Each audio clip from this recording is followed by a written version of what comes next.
sometimes to stay in the relationship than it is to break it up. Cause you know that once you're going to have to deal with their emotions, you might have to deal with your own emotions. And it's like, is it really what you want? Can you still accomplish the things that you want while dealing with this person? You know, those kinds of things. And, yeah, you know, it's like when you're outside of it, it's so funny because you're like, you realize what they're scared of is not real.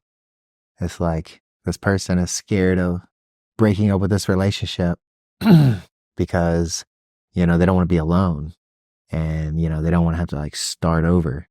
But then when you hear like the circumstances of the relationship itself, you're like, dude, the only option for you is to just move on. And it's like, whatever you're scared of, it's like, if you really think about it, like, I think for most people, you might spend 6 months alone, maybe a year tops. But if you really think about it in the grand scheme of things, to find someone worth being with, waiting 6 months to a year is not very long at all. It's almost nothing.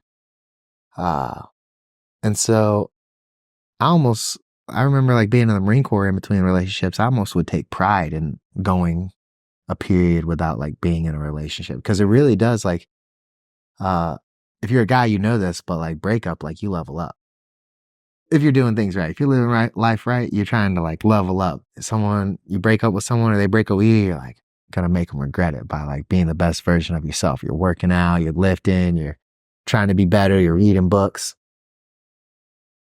And it's like, you should almost welcome that.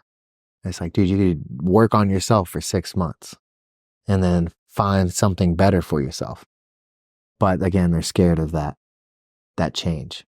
And then I would say I've self-experienced, or I tend to experience more of the reactive style, which is like, you know, I feel like in order to stay in a relationship, you have to learn how to kill your ego and just eat stuff.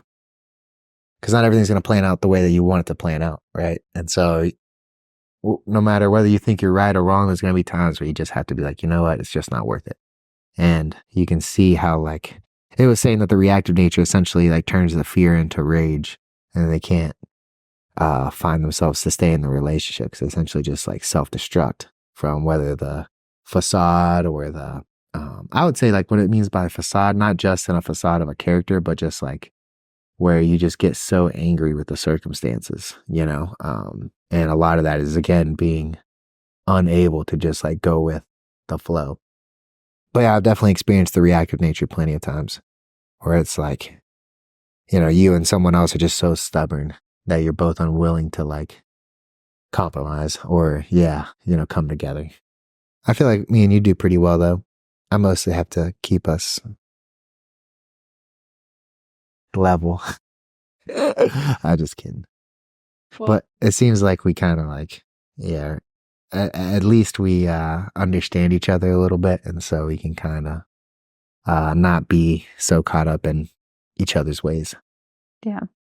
That happens over time because in the beginning we were both like bulls in a china shop. I feel like we both clashed heads a lot. It was like crazy bulls interlocking horns, and we were always like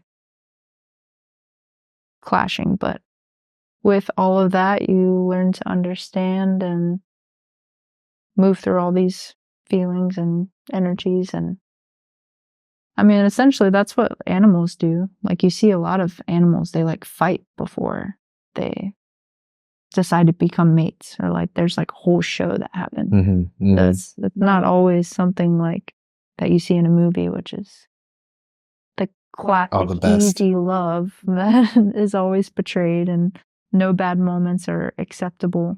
And I feel like that's a trap that a lot of people fall into, is anything bad that happens is just a sign that you can't be together. And it's like, that's definitely not true. These problems appear in the relationship as an opportunity for you to deeper understand the individual or yourself or both. And then if you're both willing to see what it is that's coming up, you can come together and fix it.